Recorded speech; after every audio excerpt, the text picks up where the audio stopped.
Bismillahirrahmanirrahim. Assalamualaikum warahmatullahi wabarakatuh. Raditu billahi robba wa bil islami dina wa bi muhammadin nabiyya wa rasulah.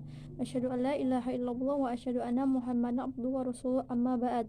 Pertama-tama marilah kita panjatkan puji dan syukur kehadirat Allah Subhanahu wa taala yang telah memberikan kita kesehatan, kesempatan sehingga kita bisa mengikuti perkuliahan pada pagi hari ini. Salawat serta salam tak lupa kita haturkan kepada junjungan kita Nabi besar Muhammad SAW yang telah membawa kita dari zaman kegelapan menuju zaman yang terang benderang. Baiklah, untuk mengefisienkan waktu, saya atas nama Nur Aida, Prodi Perbankan Syariah semester 6, saya akan mempresentasikan jawaban dari tugas analisis tingkat kesehatan bank syariah. Yang pertama, transparansi dan kualitas data bank syariah.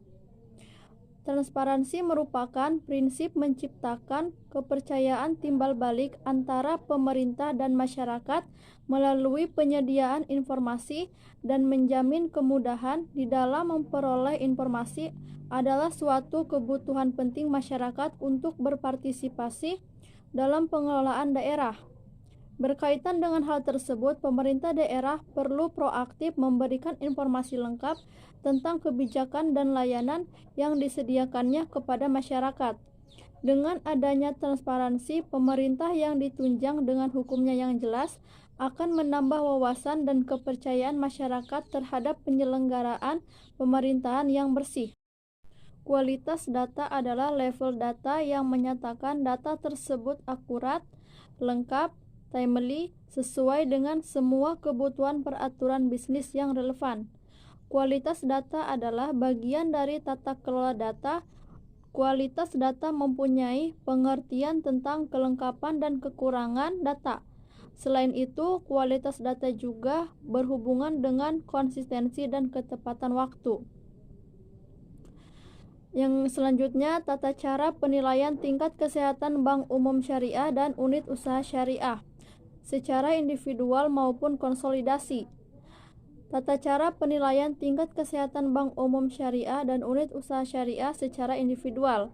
Yang pertama, penilaian faktor profil resiko merupakan penilaian terhadap risiko inheren dan kualitas penerapan manajemen risiko atau KPMR dalam aktivitas operasional bank. Risiko yang wajib dinilai terdiri dari 10 jenis risiko, yaitu risiko kredit, risiko pasar, risiko likuiditas, risiko operasional, risiko hukum, risiko strategik, risiko kepatuhan, risiko reputasi, risiko imbal hasil, dan risiko investasi.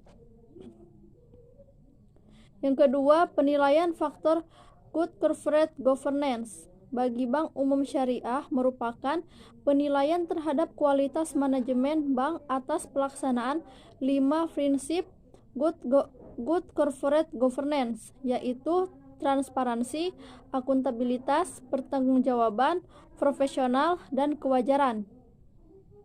Yang ketiga, penilaian faktor rentabilitas meliputi evaluasi terhadap kinerja rentabilitas, sumber-sumber rentabilitas, kesinambungan rentabilitas, manajemen rentabilitas, dan pelaksanaan fungsi sosial. Penilaian dilakukan dengan mempertimbangkan tingkat tren, struktur, stabilitas, rentabilitas bank umum syariah, dan perbandingan kinerja bank umum syariah dengan kinerja per grup, baik melalui analisis aspek kuantitatif maupun kualitatif. Yang keempat, penilaian faktor permodalan meliputi evaluasi terhadap kecukupan modal dan kecukupan pengelolaan permodalan. Dalam melakukan penilaian faktor permodalan, bank umum syariah perlu mempertimbangkan tingkat, tren, struktur, dan stabilitas permodalan dengan memperhatikan kinerja per grup serta kecukupan manajemen permodalan bank umum syariah. Selanjutnya, tata cara penilaian tingkat kesehatan bank umum syariah dan unit usaha syariah secara konsolidasi. Yang pertama, penetapan peringkat faktor profil resiko bank umum syariah secara konsolidasi dilakukan dengan memperhatikan yang pertama, signifikan atau materialistis pangsa perusahaan anak terhadap bank umum syariah secara konsolidasi dan atau Permasalahan perusahaan anak yang berpengaruh secara signifikan terhadap profil resiko Bank Umum Syariah secara konsolidasi.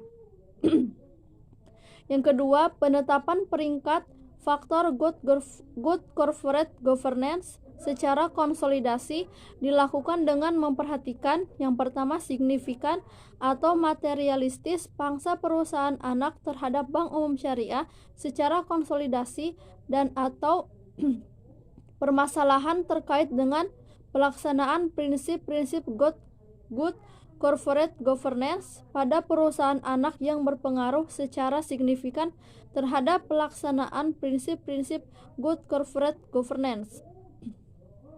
Yang ketiga, penetapan peringkat faktor rentabilitas secara konsolidasi dilakukan berdasarkan analisis secara komprehensif dan terstruktur terhadap parameter atau indikator rentabilitas tertentu yang dihasilkan dari laporan keuangan Bank Umum Syariah secara konsolidasi dan informasi keuangan lainnya dengan memperhatikan yang pertama signifikan atau materialistis pangsa perusahaan anak terhadap Bank Umum Syariah secara konsolidasi dan atau permasalahan rentabilitas pada perusahaan anak yang berpengaruh secara signifikan terhadap rentabilitas secara konsolidasi.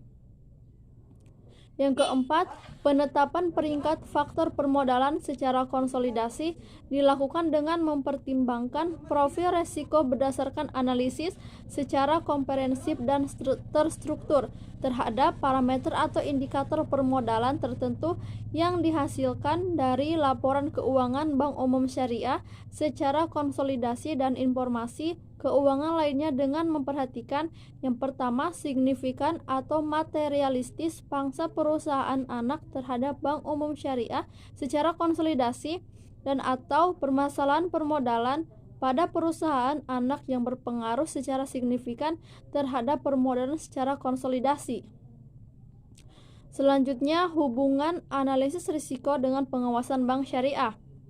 Analisis risiko dan pengawasan bank syariah adalah dua hal yang terhubung, yaitu mengukur dan memberlakukannya peraturan yang mana tujuannya adalah meminimalisir tingkat risiko yang kemungkinan akan terjadi terhadap suatu bank dan diberlakukannya peraturan yang membatasi tingkat risiko bahwa bank diperbolehkan untuk mengambil langkah lainnya yang diperlukan termasuk pembentukan kerangka kerja untuk pelaporan kehati-hatian. Demikian yang dapat saya sampaikan, kurang dan lebihnya mohon dimaafkan. Wabillahi taufiq wal hidayah. Wassalamualaikum warahmatullahi wabarakatuh.